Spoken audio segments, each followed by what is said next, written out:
Voilà, auditrices et auditeurs, merci de nous suivre sur notre plateforme digitale, la 93.4 Génération FM. Merci de nous suivre également sur la fréquence modulaire, cette fréquence qui balaye toute la région naturelle de la Casamance.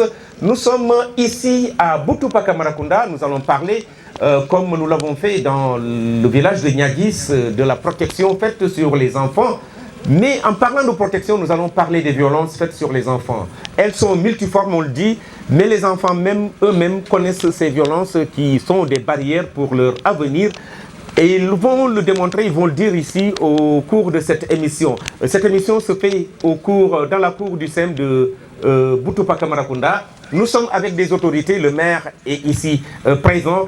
Nous avons également le chef de village, nous avons les femmes réunies dans les EPF qui fondent justement la commune de Boutoupa Camaracounda qui sont ici présentes, ces femmes. Nous avons les enfants qui sont nombreux et qui vont parler de tous ces problèmes qui minent un peu leur avenir. Mbokk yi di fàttali rek tey jii Génération FM ñëw na Boutoupa Camaracounda pour wax rek si li nga xam ne loolu mooy violence yi nga xam ne ñu koy ràññee si xale yi tey nañ si waxtaan nu mu gën a donc amee solo ak xale yi mais tamit ak autorités yi seen parents yi ñi ngi fii autorités yaa ngi fii maire baa ngi fii chef de village mi ngi fii GPF yi groupement de famille ñi ngi fii tey ki nga xam ne tey moo représenté municipalité bi moom en même temps il est le président du conseil communal de la jeunesse de Boutoupa Camaracounda moom nekkal na fi tamit ndaw ñi kooku il a une double casquette donc il va parler avec toutes ces casquettes monsieur le maire Badji loolu yëpp dinañ ko am si émission bi balaa ñuy tàmbale rek ki nga xam ne moom mooy chef de village dinañ koy woo ba mu ñëw ba fii mu daal di ñuy dalal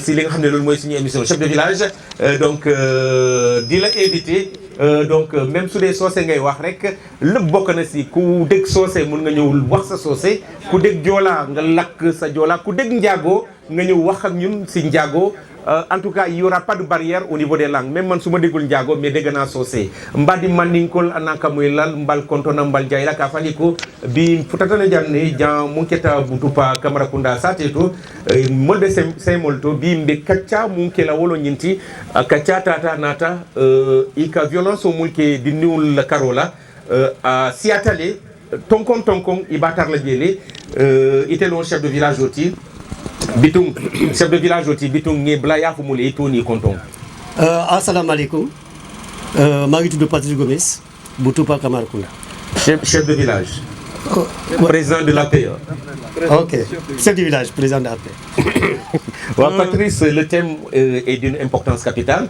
nous sommes dans un contexte assez particulier les violences faites sur les enfants en tout cas ça se dit à la radio, à la télévision et même dans les places publiques une réaction par rapport justement au choix du thème par cette association une association qui est derrière justement cette organisation. Nous reviendrons sur le nom de l'association tout à l'heure. Merci. duma sori nag monsieur le journaliste vraiment maa ngi leen gërëm di leen jërëjëf thème bi baax na trop lii suñ ko mën a am chaque fois daf ñuy arrangé ak suñu doom yi parce que fii Boutoupa Camaracounda dañu am problème mooy suñu doom yi tout de suite là ak monsieur le maire mu ñu doon expliquer ay problème état civil extrait et consort mais ñun aussi dañu am problème ak suñu doom yi xale jigéen yi ak xale góor yi xale góor yi man dama bëgg su monsieur le maire ak enseignants yi ñuy gën a insister ci xale góor yi parce que xale góor yi ñoom ñooy doxal toujours xale jigéen yi mais dañuy ne non du man dañuy dem ba am problème ak xale jigéen bi ñu ne non du man rek. ban genre problème. ban problème mooy problème xale bu góor ak jigéen. mais chef de village bëggul wax ban problème chef de village ban mooy problème bi xanaa dañuy dóorante. non du ñu dóorante. dañuy gaañante. mais xam nga li ma bëgg a wax.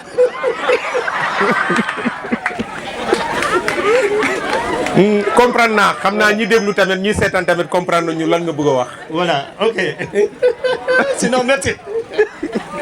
voilà donc chef de village lal na benn pàcc bi nga xam ne tàccul leen ma ko bu am solo donc di fàttali rek ni association Kajudar Napot moo nekk si gannaaw justement organisation li nga xam ne loolu mooy forum radiophonique bi bu ñu indi fii si Boutoupa Camaracounda donc laal nga fenn fi nga xam ne man tamit damay interroger kenn ki nga xam ne moom fekkee nañu mu koy waxtaanee xaj ñu woo ko rek kaay nga yokk si balaa ñu jël monsieur le maire kaay ñu am luñ siy waxtaan kaay am na luñ siy waxte interpellé ci li nga xam ne ñoom ñooy la municipalité de Boutoupa Camaracounda si phénomène bu mel noonu su amee yan disposition la ñuy jël pour mun a permettre xale bi mu am li nga xam ne loolu mooy kayitu juddu parce que kayitu juddu bokk na si li nga xam ne loolu mooy les droits des enfants. Un enfant a droit à une identité, on le dit. Et donc si fànn boobu rek dañ nar a xam rek xale bu juddu rek dafa nar a am kayitu juddu ça c'est une obligation léegi comportement ay waajuram narul tax bi xale bi ñu xaañ ko li nga xam ne loolu mooy le droit élémentaire le droit principal qui est donc un droit à l'identité tur bi ak sant bi. Mathieu Obega. Mathieu mun nga dellu si chef de village buggul toj yax yi xam naa ni yow géree nga yow doo bàyyi dara da ngay wax mu leer nañ si nopp nit ñi. ok sànq sama chef de village jël na parole ok ni ko olof di waxee bëggul toj yax ji. mais am na lu des y a en guise de roche ok suñ doom yi comme jigéen ñi comme góor ñi ñoom ñoo yor problème bi yëpp xam nga avec le monde moderne affaire téléphone portable en général li may waxtaan nag jigéen ñi suñu jabar yi dañuy ne xoolal monsieur noppi leen xale jigéen ñi ñoom ñooy fekk ji xale góor yi et c'est vrai xam nga li tax à l'aide des portables xale bu jigéen de moom ne la foo nekk maa ngi fii maa ngi ñëw non bul ñëw sama waa kër tëddaguñu sama pap mu ngi fii si maay mu ngi fi day xaar bu mu tëdd mu ñëw neel maa ngi fii si bunte ubbil mu ubbi bu ubbee mu ñëw lan la ut si wax leen ma lan la ut si ah xoolal li muy uti du weesu 100 francs mbuuru suba ak mayonnaise wala beurre et la vie est belle nañu waxante dëgg xoolal tubaab technologie tubaab baax na waaye ñun ñut ku ñuli nuñ koy utiliser baaxul balaa nga xam ne jigéen ñi ñooy tooñ góor ñi yorale ay doom yu góor kese sa kër di nga tëdd waaye doo mën a ne la parce que bruit bi nekk si néegu xale góor yi ban genre bruit dañuy ñëw non jël leen exemple yéen yaayu xale yéen suñ jabar yi su fekkente ne famille boo xam te ne yow musoo am doom bu jigéen ay góor kese nga am seen bunti pam pap xoolal fii ba 2 heures ba 4 heures du matin ñan ñoo tax kooku diw bu di ñëw ils ne sont pas des infirmiers ils ne sont pas des sapeurs-pompiers mais lan moo tax am na ñi leen di seet si ñan ñoo leen tey jigéen lañu ay jigéen lañ jigéen ñi léegi ñooy def cours ak góor yi oui nañ ko ñemee wax te de nañ ko ñemee wax léegi di nga gis xam nga langage bëgg na ëpp maanaam doomu diw yàq na sama doom ku jigéen kii koo xamante ne moom moo jur ku jigéen kële biiral na doomam doomu diw yàq na sama doom mais jéemulu xam yàq bi fan la jóge di nga toog sa kër doo mus a gis xale bu góor bu ñëw ne la salaamaaleykum ana Penda du am de doo gis Moussa doo gis Salif ni Edouard Bëccëg mais ku jigéen ki demal laaj waajur ku góor ki asalaamaaleykum ana diw romb na de ci biir néegam parat du la sa xaar pour nga jox ko mu ngi fa la nekku fi parce que wax na ko téléphone ba pare mais asalaamaaleykum romb na yow fay dem maa ngi wuyu diw jeex na du la sa xaar xale jigéen ñi xaw ma ndax juma moo koy def xaw ma ndax nokkos moo koy def xaw ma ndax géej bi moo koy def xaw ma lan la oui. mais kéemaane na daal. non dafa doy waar ñun suñ jamono dañ daan fecc en blouse. di fay lampe. mais di fay lampe lëndëm kër dañuy fecc mais léegi blouse bu amee xale dina judd ci biir salle ba oui blouse bu amee léegi ñii xam ñu fecc blouse mais blouse bu doon am ba léegi xale yi ambulance yi dañuy ñëw ci salle ba jël ay jigéen ñi wasin yu bees pour yóbbu. tàccu leen ma ko wante ba tey tojul yax ji de lan moo tax chef de village naan ah problème am na entre góor ak jigéen te suñu xale góor yi dañuy daw gannaaw lan mooy waral xanaa seet si bi rek nga seet si ko nga ne koo seet si ku la seet si nga ne ko xaw ma ku ma seet si xanaa loolu wala leneen moo si rax. non am na lu des chef du village bi bëggul toj yax ji mais man dinaa ko tojati ko waaw xaw ma ndax di ngeen kontaan wala di ngeen ma mere mais bëgg naa su ma ko tojee ngeen kontaan parce que dama bëgg mu am changement ba njëkk ba su fekkente ne amoo jabar doo xam jigéen waaye léegi boo gisee jigéen yi léegi amatul ñi sëy il y a jamais de femme célibataire te boobu temps suñu maam yi dañ daan sëy ba juróom benn ba 7 femmes mais toujours jigéen yi ils étaient tous mariés mais léegi jigéen du sëy amatul de te góor yi tam mënatul sëy parce que li tax li nga soxla da nga koy am donc jàllo ngay indi jigéen def ko sa wet c'est pas possible man bëgg naa bisaab bi egsi na bëgg naa jumbo egsi na est-ce que man dinaa dem marché nañu waxante dëgg du ma ne marché. kon doo takk jabar. non du ma takk jabar parce que li ma bëgg maa koy am sama wet période la vie est belle top c'est parti. kon chef de village du muy wax mooy loolu lu mel noonu la. oui li chef de village du wax xëy na autorité la munul jaar si digg ba waaye man dinaa jaar si digg ba ngeen mere ma ngeen kontaan benn la après fii ñu nuyoonte c'est bon. baax moom ëmbal di bañ yi la doon wax. ok ëmbal di bañ mooy li ma doog a wax fi sànq dina am xarit bu jigéen su ma laajee 25 francs ma jox ko 25 doyu ko tabaski a ngi ñëw Noël a ngi ñëw des lettu mèche des cotines des soldats la mais 25 francs est-ce que mën a def loolu yëpp. su ma ko joxee 25 Issa jox ko 25 Ala jox ko 25 Jean jox ko 25 ñaata la. kon loo bëgg a wax xale jigéen yi dañuy am ay far jakartaman. oui am far enseignant. am far tailleur. taximan. am far taximan. oui am far enseignant. donc ak militaire. poos yu bëri. ak militaire poos yu bëri. surtout nag militaire yi defe naa xale jigéen yi li leen emporté yëpp maanaam poos yu rëy fii. poos yi rëy na donc war na poos yi rëy c'est parce que dañ ko def parce que day yor xaalis bu bari waaw donc ñoom jëm ñu xam ne poos yi rëy dara new fa man fa laa jaar naxe rek. waaw poos yi bëri dara new fa ñoom daal boo amulee far militaire doo dara waaw man fa laa jaar de man militaire laa de du ma bañ mais boo amulee far militaire yow doo jigéen bu complet loolu la merci ya tàccu leen ma ko tox na yax ji en tout cas ñu lay remercier xale jigéen ñi wax nañu nee nañu yéen da ngeen am habitude léegi bi nga xam ne yaa ngi am paate jàngalekat la fin du mois dina ma sëdd si salaire am Alphonse tailleur la feet su jotee dina ma ñawal Abdoulaye jakartaman la su ma buggee dem Ziguinchor dina ma yóbbu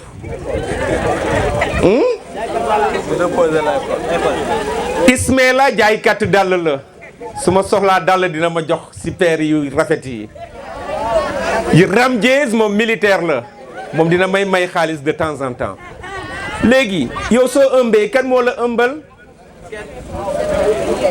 est-ce que loolu mooy tax xale yi di daw ku xam ni yow yemoo si kenn loolu su amee nga daw mais balaa ñuy egg si loolu sax est-ce que c'est un droit pour vous de connaître le fruit des grands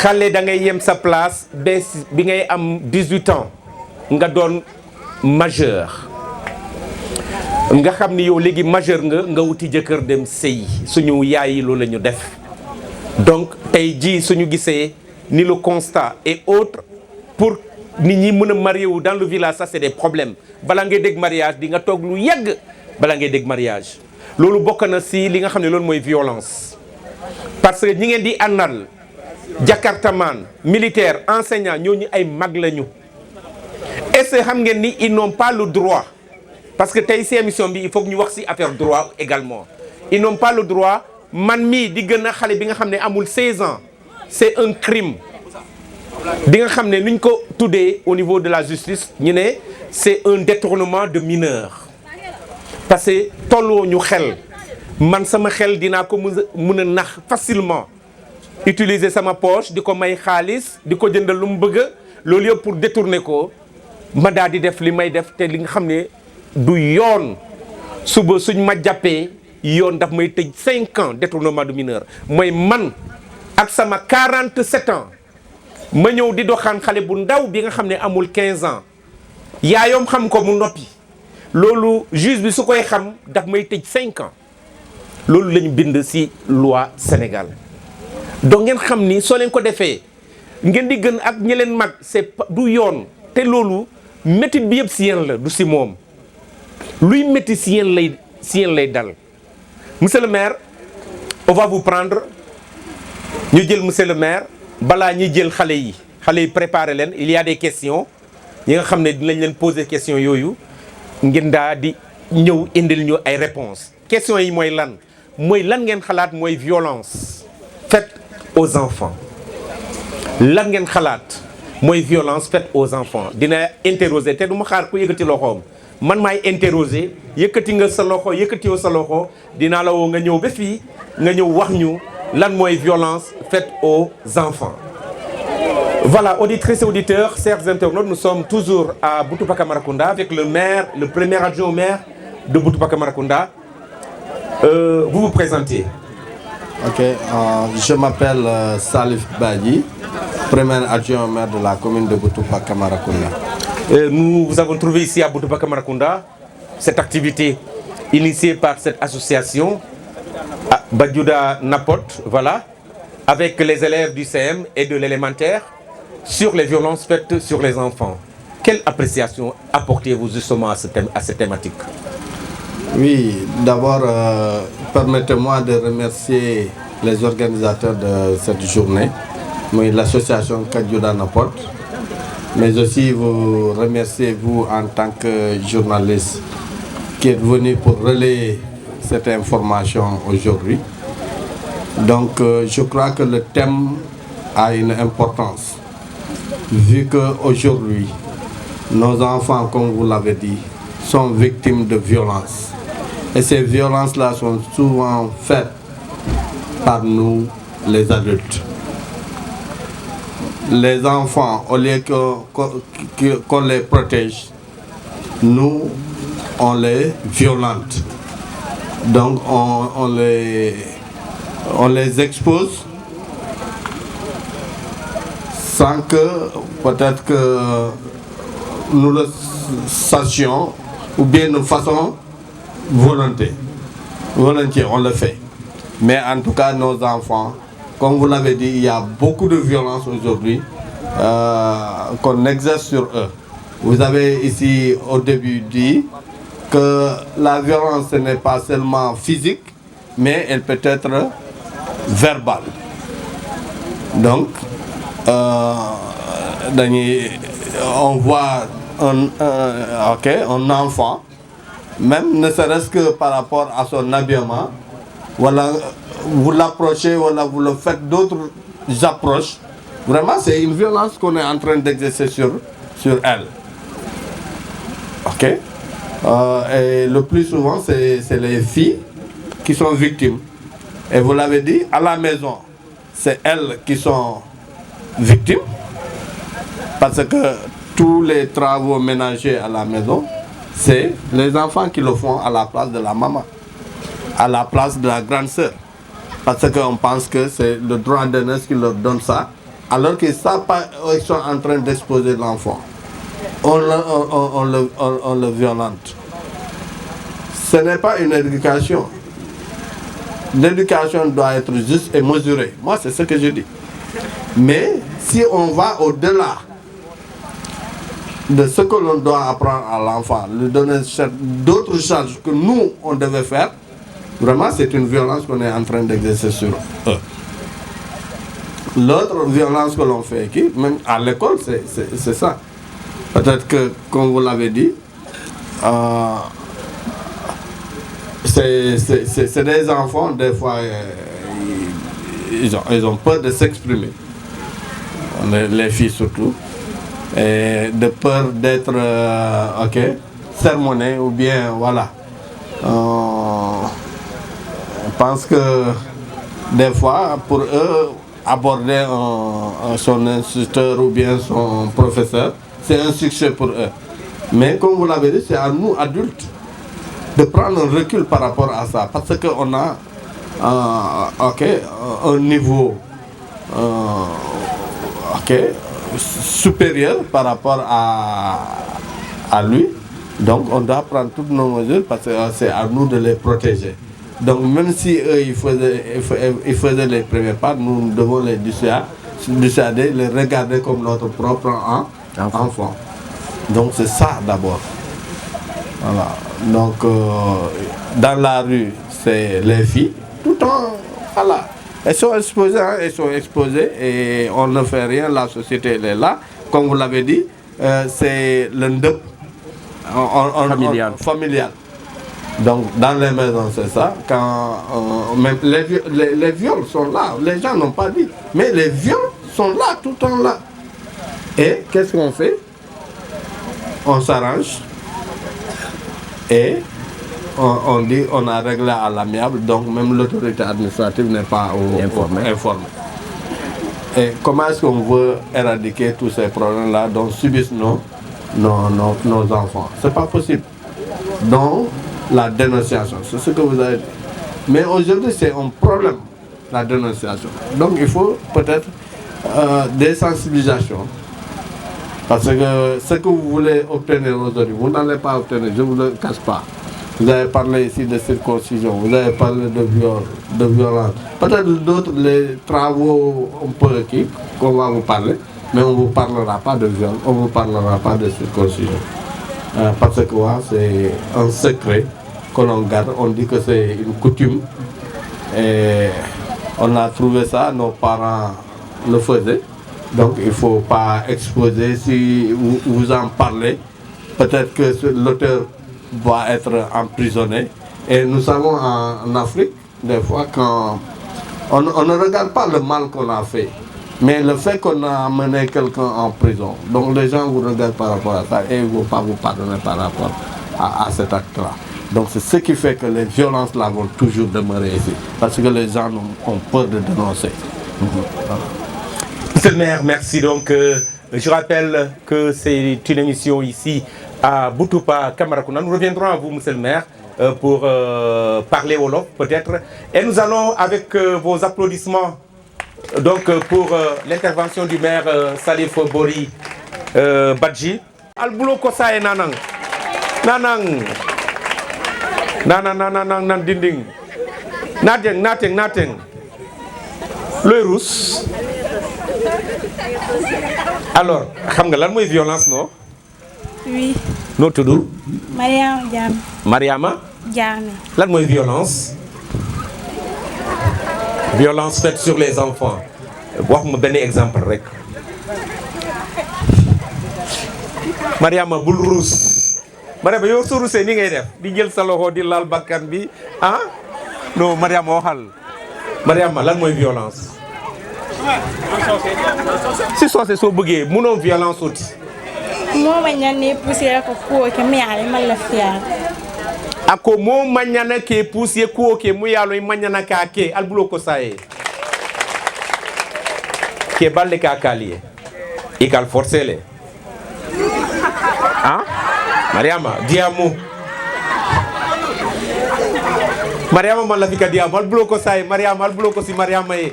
Mariama kafinyo mabe bulu ko sola, il fam ba nanang. Il fam ba nanang. Itodo. Ndey Fatou Sidibé. Ndey Fatou Sidibé et la classe au 4e A. 4e A. Professeur do bidje mu nké djoubé, ak djoubé ba kele afore. Il mal la fi gato nya fo. Muno violence oti afonye exemple odina. Violence comme so kono. Iba karona tendi. Iba amanyante doko kela. Sa ite jebo karona. Aba fule ta yo doko, eta doko ke. Yo ka amba karona ka he. Tameta yo doko sansa nyani be bouté. Dinu ye bouké afo eta dinu lab. ah ko sonko jibio fana jibio ha ni fitaro tabiro itel ba be kala ani rosero be merci Albulo Kosaye ah belle fo ah non boy non Albulo Kosaye c'est le maire des enfants c'est mon ami voilà Itoni Konton. Je m'appelle Abdoulaye Diandi. Abdoulaye Diandi. Oui. Donc tout d'abord, permettez-moi de remercier mes professeurs qui sont là, mes parents, surtout les femmes de Boutoupa. Ils représentent la majeure partie des partisans ici. Donc je vais m'exprimer et je veux dire tout ce que je connais sur la violence faite aux enfants. Donc je remercie aussi les membres de l'association Kadjoudar Napot, les relais et le mobilisateur. Si nous sommes les élèves du CEM de Boutoupa Kamarakunda. Donc je prie à tous mes camarades élèves, je leur dis que nous sommes la cible de cette activité. Il est question d'identifier les violences qui sont faites à notre égard. Donc, parfois nous sommes nos propres violateurs. Moi, en tant que le maire des enfants, je sais ce que je fais et ce que je ne dois pas faire. En classe, parfois j'ai mon téléphone, mais j'évite surtout que ça sonne.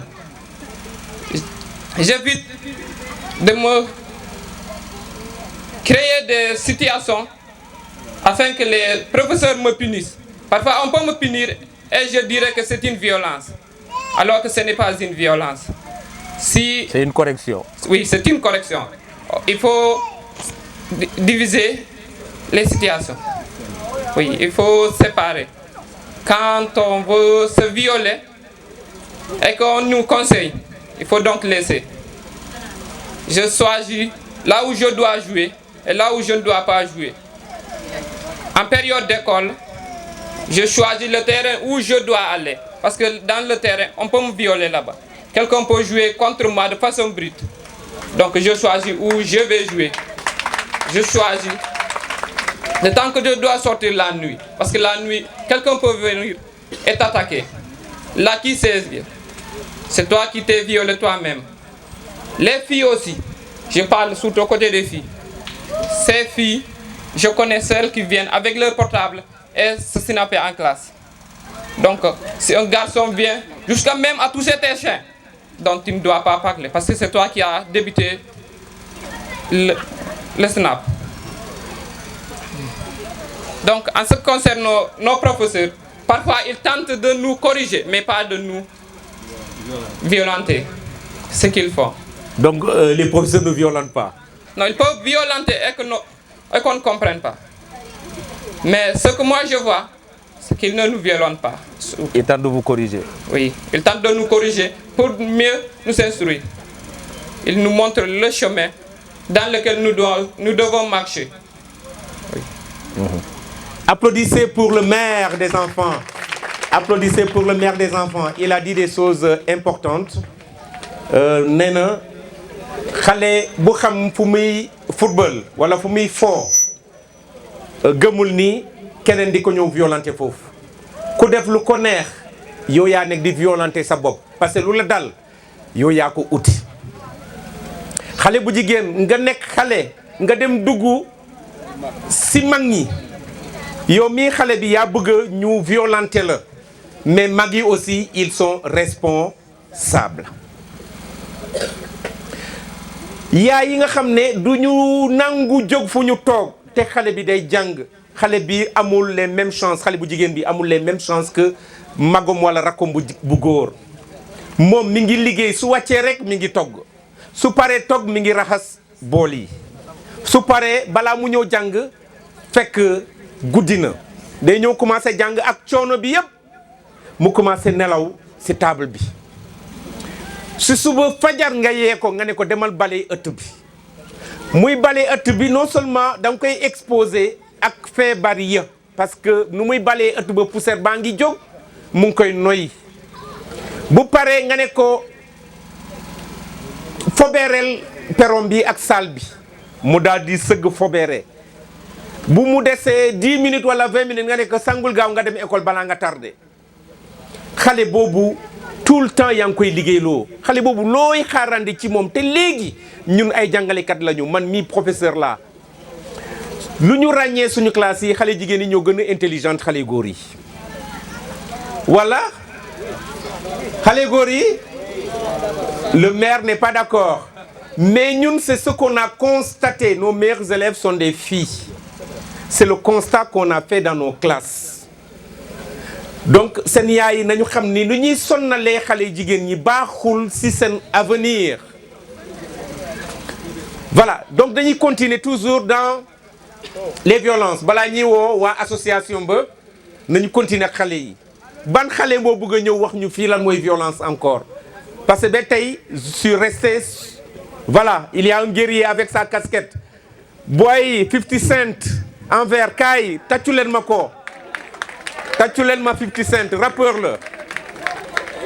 la xool nu muy bondee di ñëw jaajëf waay noo tudd. Je m'appelle Laurent Bow. Laurent ça va. Ça va bien. Laurent forme de violence lan nga ñu mën a wax. Surtout je parle sur les filles. Les filles qui portent les habits, des fois tu ne comprends pas comment ils portent leurs habits. Des fois tu trouves cette partie. naka loolu soo bëggee. Des fois da ngay gis jigéen yu nga xam ni dañuy sol yére yu nga xam ni doo comprendre.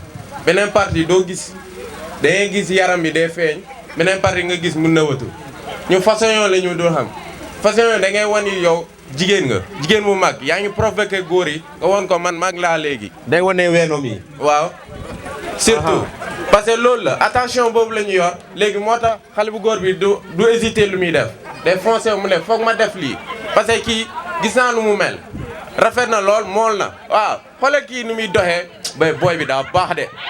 gis parce que wane na cëram yi quoi. waaw wane na cëram yi amatul dara lu des léegi foog mu wax ko sentiment am yu mu am pour moom. mais pour yow action rek moom mooy ñoom ñooy créer action yi. ñoom ñooy créer action yi la plupart. jigéen ñi ñooy provoqué mais ñun tam ñun góor yi suñu tur yàqu na lool si dëkk bi. parce que des fois dañuy ne ñu ñooy violé mais léegi jigéen ñi ñoo gën a garaaw laa la wax nii. ñoom ñooy violé léegi. ñooy violé léegi góor yi.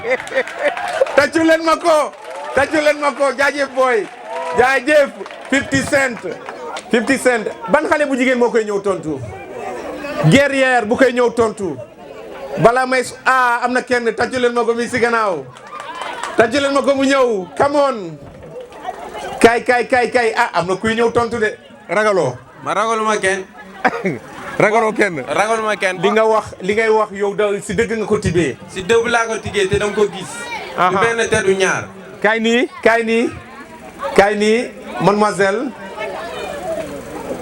mademoiselle neen day tontu tur bi ak sant bi. maa ngi tudd Honorine Angèle Loupi. Honorine loo koy tontu si accusation bi seen solo yi léeg-léeg ngeen wone ngeen pàccal ngeen sol lu gàtt ay suufee sax dañ koy sol di dem école est-ce que loolu yoon la. loolu du yoon dañuy commencé si xale góor yi ñu ñëw si xale jigéen ñi. xale góor yi ñun jigéen ñi ñoo war a moytu xale góor yi ndaxte xale góor yi mun nañu gis ku am daawoon ñu ne kii moom pataana wala naka moo tax ñu ne ñun jigéen ñi moom ñu def ndànk-ndànk góor yi moom léegi di nga gis paa bu maget sax mu romb la sax mu ne bëgg naa kii de ndekete mbëggeel boobu eggul si biir xolam bi sax. kon paa yi dañ lay déclaré. paa yi moo am pagaay ak. non wax ma ndax paa yi dañ lay déclaré yow. bul jooy. paa mos na laa déclaré. bugul wax de ndax paa mos na ko déclaré kon paa yi dañuy déclaré fii xale jigéen ñi. waaw. mais mun nga gis benn paa nga doon jigéen bu jongoma mu toog ak moromam mu ne kii moom borom daawoon la fekk na moom mbëggeel boobu mu eggul. waaw mais waxoo si jigéen ñi yow si góor yi rek nga wax ngay dem si jigéen ñi ak sa morom bi da nga rus garawul demal tàccu leen ma ko tàccu leen ma ko tàccu leen ma 50 Cent merci léegi yaay laa soxla mbamañol micro fele di nungol yaal accusé le e ko al muke bla nana na al bloko saye a konto ñaadi lo gomis cité bannola nanang maa ngi tudd Janine Gomis. waaw dëkk bu Tupaka Malkonda. waaw lu xale wax dégg nga ko loo si indi comme tontu. man de xale lu ñu wax moom dëgg la parce que man si yaay laay bokk am naa doom bu jigéen am naa doom bu góor ñu ne moom suñu doom yi moom dëgg-dëgg moom lu ñu sol pour dem école moom dommage la parce que baaxul élève am nga lu ngay sol pour dem école bu dee am nga sa tenue solo nga dem école moom waree gis élève bi nga xam ne moom dee solu mu sol décolte wala mu sol mini wala mu dóor benn baa yi nga xam ne moom dee serré ça ne va pas parce que da ngay wane sa cër yi yëpp wax dëgg yàlla moom xale ji góor yi moom duñu mën a téye seen bopp parce que yow yaa wane sa bopp ba pare loo wane moom par exemple bu ma demee jaay marché ba amee sa jën yu baax moom da ngay am client yu bëri kenn geddul nga gis jën yi baax na ñu ma duuf nañu dañuy ñëw si yow may loolu nag waaw mais lu ñu leen wax yéen a leen di liggéeyloo si kër yi amul frein xale bu ñëw du noppalu loolu yéen a koy def loolu moom dëgg la ñun xale yaay yi moom duñu bàyyi suñu doom bi ñu jàng parce que élève boo amee doom bi jàng bu ñëwee bu naree def ki exercice wala mu dem mu am lu muy réviser ki leçon yi duñ ko may loolu parce que boo amee benn doom bu jigéen presque da nga di ujjante parce que da nga koy ne balel ma raxas ma lii faberel ma dama rootal ma ndox loolu yëpp am na si néegu sëy lu bëri la moom koy duma ko weddi loolu moom dëgg la waaw war nañu ko bàyyi nag dëgg-dëgg. tey looy wootee pour lii mun a wàññeeku si dëkk bi ñu mën a aar ñi nga xam ne ñoom ñooy suñu doom yi parce que ñoom ñooy suñu avenir lan ngay xelal justement ñi nga xam ne ñoom ñooy communauté bi. tàccu leen ma ko yaayi toujours ina micro fele abi kawo bi donc même man dégguma créole du ma jéem ma daal di uti beneen maire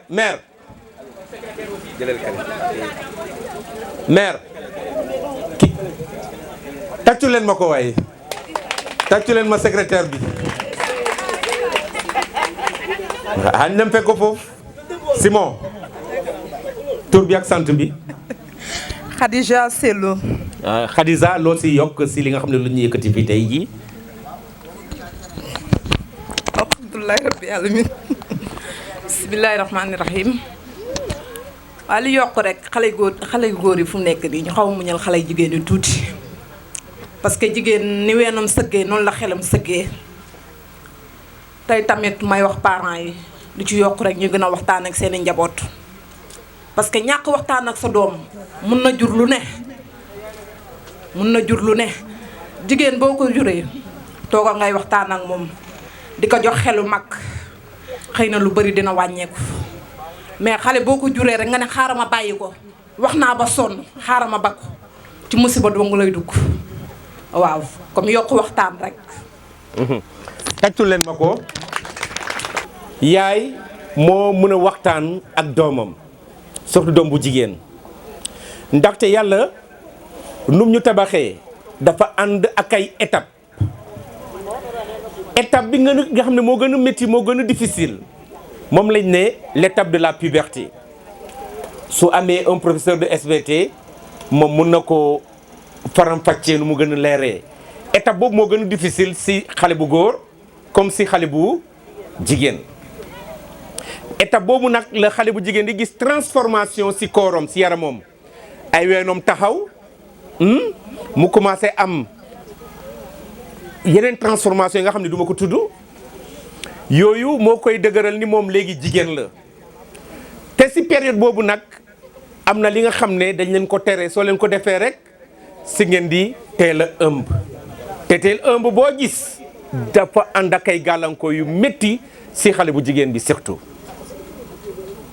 moo tax suñu yaay yi da ngeen nar a teel a waxtaan ak seen doom yi jigéen ñi am na étape bi nga xam ne soo leen fa tolloo jël leen seen doom ngeen di échanger ak moom pour mu mun a moytu di continuer di moytu tey moytu bi day métti lan moo koy métti loo wax nañ ko fii suñu grand bi wax na ko fii l'ancien militaire nee na ak portable yi parce que xale yi suñuy jàng lu bon si portable yi lañ koy jàngee surtout si internet bi loolu yëpp waxtaan mooy tax ñuy jël lu baax si internet ñu moytu lu bon si internet boobu si xale yu góor yi même chose période boobu tamit ñoom dañuy gis ay transformation au niveau de leur corps si lañuy commencé taxaw naan ñoom ay góor la ñu nga wax ak moom mu tontu la nga yónni ko léeg-léeg mu bañ parce que gis na ni baatoom bi commencé na changer su doon wax comme jigéen léegi day wax comme góor parce que baat bi commencé na fort mu teg ni léegi moom góor la su yëkkatee loxo bi nii mu gis ay karaw yëkkatee loxo mu gis ay karaw loolu amu ko woon ak yeneen transformation yi nga xam ne duma ko tudd ah xale bi commencé naan moom góor la comme yeneen góor yi mais loolu yëpp nañu jàpp si waxtaan bi moo ñuy génnee si lu mel nii moo tax ñuy sant waa association ba ñu lay woo Kajuna Napot kaay nga sandi si kaddu kan mooy ñëw voilà tur bi ak sant bi voilà c'est Nouha Diédhiou voilà man li ma bëggoon apporter tuuti ci waxtaan bu tey bi comme ni nga ko waxee li ko motiver parce que bu ñu waxee violence mais boo xoolee ñu ne violence faite aux enfants en milieu scolaire je pense que loolu ngeen wax donc ci milieu scolaire comme ni ko xale yi waxee am na ci forme de violence yu bëri yi nga xam ne am na comme ni ñu koy waxee violence mun na bañ a nekk physique mais dafay nekk verbal mooy lan mooy ci wax te violence mooy lan lépp li nga xam ne di nga ko teg nit mu indil ko fitna wala mu jur fitna loolu la ñuy tudd violence léegi boo seetee nga jël benn exemple bu ndaw ñun ñëpp dañuy def xale yi dañu leen di violenter ñun ñëpp par commencer par man ak keneen mais da ngay xool ne violence ci kër gi lay jógee mais processus la fu muy tojee rek foofu lañ nit ñi di gisee mais le plus souvent fu muy jógee duñ fa gis imagine wax nañu fi sànq ci waxum solinu élèves yi ak loolu man dama yaakaar ne bu ñu toogee tey di fi waxu solin élève école dafa am lu ñu fàtte parce que école tey yaakaar naa Sénégalais yëpp ak tenue scolaire la ñu wax kon yaakaar naa bu fekkente ne parents yi ñu ngi xool seen doom yi ñu ngi leen di exiger ñu sol tenue amul benn école bi nga xam ne exiger na tenue bi nga xam ne élève mun na ko yóbbu école ba nit ñi am lu ñu koy ŋàññee si solinam à part Dakar bi nga xam ne des fois da ngay gis xale yu jigéen ne ay blouse la ñuy indi mais boo xoolee par exemple la région de Ziguinchor ñun fu ñu nekk fa lañ mën a wax le plus souvent école yi fi nekk yëpp ay tenue la góor comme jigéen chemise ak jupe wala chemise ak pantalon donc yaakaar naa bu xale bu jigéen ñëwee ba école ba yaramam di feeñ c'est parce que solul tenue léegi xale bu jigéen boobu bu solul tenue bu ñëwee bu fekkee man un éducateur bi fi nekk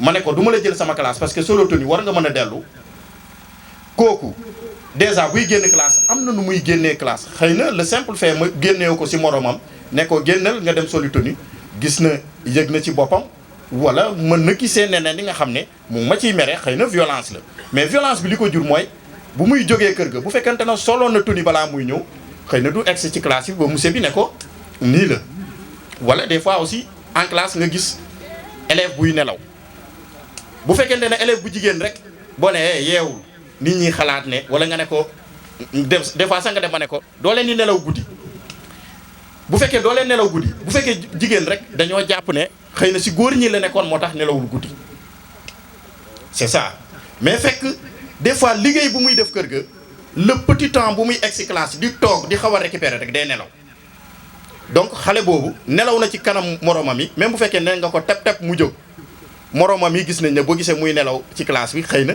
nelawul guddi te ñàkk nelaw guddi tamit du question da nga war a nekk si góor moo tax bañ a nekk nelaw guddi c'est pas ça mën na nekk nit ki dafa fanaane ay bopp yu metti mu yeewu mu ne papam wala yaayam tey du ma dem école nga ne ko di nga dem ba yaa doon foofu yi mais xale mën na foo ba timis mu ñëw sangu am ay frisson yow ci guddi gi xooloo ko si situation boobu yëpp xëy na ci suba mu ne la maa ngi nga ne ko école mu ne la non dama feebar nga ne ko non di nga jàngi parce que te boobu fi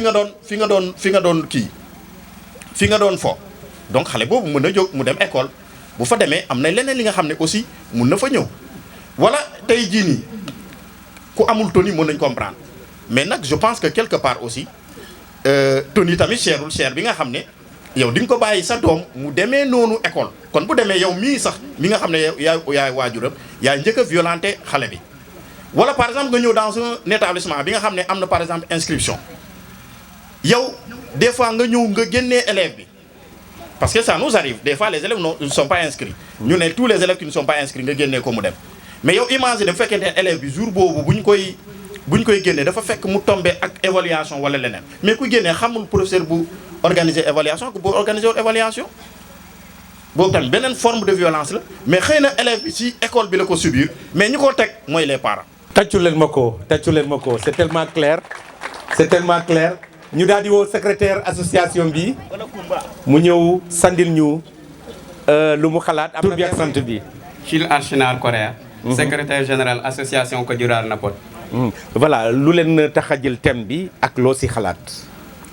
waaw maa ngi wax ci tuuru association Côte d'Ivoire Napot plus particulièrement ci tuur sama président Malang Camara di gërëm mbooloo mi fi teew sunu papi yi sunu yaay sunu rakk yi ak sunu collaborateur mooy enseignant yi dañ gis ni dañ seetlu ni ci milieu scolaire bi dafa am ay violence loolu moo tax ñu ne est-ce que duñu indi thème bi ñu partagé ak enseignants yi. waaw. tey yow loo gis ci violence ci manifestation violence surtout ci xale yi ci école bi ci kër yi ci dëkk bi et consort tout ça loo sa gis ak loo xalaat ni suñ ko defee rek dinañ ci indi saafara. waaw li may njëkk kii parce que il faut ñu dafa am ay forme de violence man ci sama xalaat bu gàtt dafa am yoo neen yoo xam ne du ay violence bu demee ba ëpp nag mooy kii mais xale war nga jàppale sa yaay ci kër gi mais li ma gis ni moom mooy violence mooy xale boo xam ne amagul ay 18 ans du responsable nga koy jaayloo nga koy yóbbu par exemple xale bu góor mu dem def maçonnerie pour indi ci kër gi wala mu dem jaay defe naa yooyu ñooy fond parce que soo ko yóbbuwee jaay moom wala par exemple benn Jules mu ñëw mu fekk ma fi ma nekk am naa xaalis mu indi plate ma ramassé loolu yëpp mu demaat xam nga bu ëllëgee dina dellusiwaat bu dellusiwaatee dama koy teg bët dina jur yu bëri loolu laay ñaax parents yi ñu moytu yooyu noonu. waaw di yóbbu seen xale moom place am ci école la ko am. may ñaan tamit sama mbokk kii suñu mbokk professeurs yi léeg-léeg tamit bon xëy na si dañuy mer bon ñuy ay saaga ay brutaliser kii loolu tamit day am nga xale moom xale la rek dafa am comportement kii nooy mel ak moom rek moom tamit di kii xale yi tamit war nañu respecter professeur ndaxte sa professeur moom amoo fayam waaw professeur moom yaakaar naa si sama gis gi bu gàtt yéenewu la dara loolul sa réussite la bëgg sa jàmm waaw. tàccu leen ma secrétaire bi donc indi na ay contribution naan liggéey bi nga xam ne xale bu jigéen da koy liggéey léeg-léeg loolu foofu la ñuy jaar jàngal ko da nga xam ne mais su ëppee rek ça devient une violence pour suñu maire yi am na maire yu egsi léegi am na maire yi egsi léegi tàccu leen ma maire yooyu amul ragal Balla Gueye tur bi ak sant bi. maa ngi tudd Sadio Seydi. Sadio Seydi bi mu ne kafu la jee mu violence wuti. jàng les élèves on se connaît jàng bon dol kana jane ka dunna min diate yi violence rek jàng fama mi famba siri jàng élève do aduna min diata banala ni dinnol binato du min parce que dinnol babala sen pour mo kanaje katanda dinnol katanda fambal bira tambira mil ba sirin dol ka fa ay ku jur lii ay ku moom lii nte ma comprendre mu woti violence on parce que na tamira na yo mo afan ba fa njala wa fa ntamu sunkur bal ay diw le soto no ama diw soto dinni wa lol na to nyonna abina la pour ga sipe jang abrani dinni wol na ra nyonna aba tambola dol ka fa ay ku jurle ay ku mom li o mu violence solti kam woto nyi to nyindiro la ene katar tambola mo la jang ayeje fana comme ka wa fele 500 minalo dol ka fu mbeur est ce que en fama en tour en tola mbeur la albulo ko si ay toñale fo mu feyalti feyalon no fiyalon après ni na en to inja na ko mbeur après mo le anje ni nga baane jang e ba fala man kulu sen dinno mo jama biye ils sont mal indisciplinés et que après ni jama kulu nga baane affaire nga baane atiya fanje aba fala ni mu kedi bulana no mo le tourner ko ni mo siara mfana mba fanjala ni man bulana no e ba fala manke man fido so o kana kelo le créer voilà après ni bulana no mo le ta kelo je après affaire nga kudo créer jang donc pourité to nyindiro fanan violence solon violence parce que moto ne moto nya e bane ibe ye ba to no so kono après na e bane jang pour zéro professeur al fanan ka to lale professeur ka moto la mais ol kadar senaro on dal atel fanan ka professeur ol to la mo jana mais imala piga fo ka sotole imala piga fo ako sotole parce que professeur ka dar tambola mo bije dunia kono defo be balale e kadar hana asratar mo kaaje me akatre balo kono ita kaajele dol sitar tambola na yaaje akatama ko nyo momi an kayar bal dal ali atola na wa tambol dra ka fo kaya fere kaya e ga felo albulo ko sae voilà merci beaucoup merci le président des parents d'élèves il nous reste 5 minutes nous allons peut-être terminer avec le président des parents d'élèves qui vient de marquer sa présence. Je rappelle que nous sommes à Boutoupa Kamarakunda et le thème aujourd'hui c'est les violences sur les enfants. Monsieur le Président, vous présentez. Je m'appelle Henri René Gomis, je suis le président de l'association des parents d'élèves. Voilà, Henri René Gomis, le thème en tout cas évoque l'école, évoque le comportement des acteurs de l'école, que ce soit l'enseignant, l'enseigné, mais également la communauté éducative, sur les violences, sur les enfants, surtout sur les filles. Qu'est-ce que ça vous inspire? Je crois que le thème est venu à son heure. Parce que je peux dire que depuis l'année dernière, la presse et beaucoup en parlent parce que c'est quelque chose que nous trouvons vraiment et qui est réel en milieu scolaire. C'est par rapport au comportement des enfants, des élèves qui viennent apprendre, par rapport à leur comportement, entre élèves d'abord et entre élèves et professeurs. Mais moi j'ai l'habitude de dire que quand on dit que tu es élève, tu es appelé à être éduqué. On doit parfaire ton éducation. L'éducation commence à la maison, ensuite dans la rue et à l'école. Et quand tu arrives à l'école, celui qui vient pour te donner des conséquences, des connaissances, c'est une personne déjà majeure et qui est apte, qui a été formée pour cela. Donc en tant qu'élève, étant jeune, tu dois pouvoir vraiment se dire en premier lieu, ici c'est mon parent que j'ai laissé à la maison qui est en face de moi. Après tout, lui il a déjà suivi sa formation.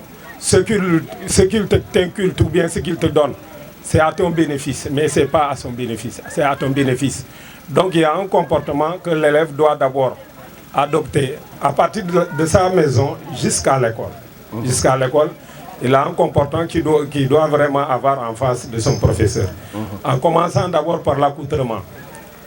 Le professeur vient de le dire tout à l'heure, ce n'est pas pour rien qu'il y a eu des tenues. Il y a eu des tenues, d'abord, c'est pour mettre tous les élèves à une même classe sociale, qu'on ne puisse pas reconnaître le pauvre ou bien le fils d'un fonctionnaire écart. Parce que nous sommes passés là-bas. Nous qui venons des villages qui partaient à Ziguinchor, quand tu regardes, quand tu es habillé par rapport aux autres, là, tu as un peu de qui quoi. Donc si aujourd'hui, ils sont dans la tenue, et quand vous venez à l'école, surtout les jeunes filles, toi tu as ta tenue, mais ce que tu portes, c'est pour montrer à tes collègues, ou bien même à ton éducateur que moi je suis majeur. Parce qu'en laissant des seins comme ça, étant donné que tu as une veste que tu dois porter.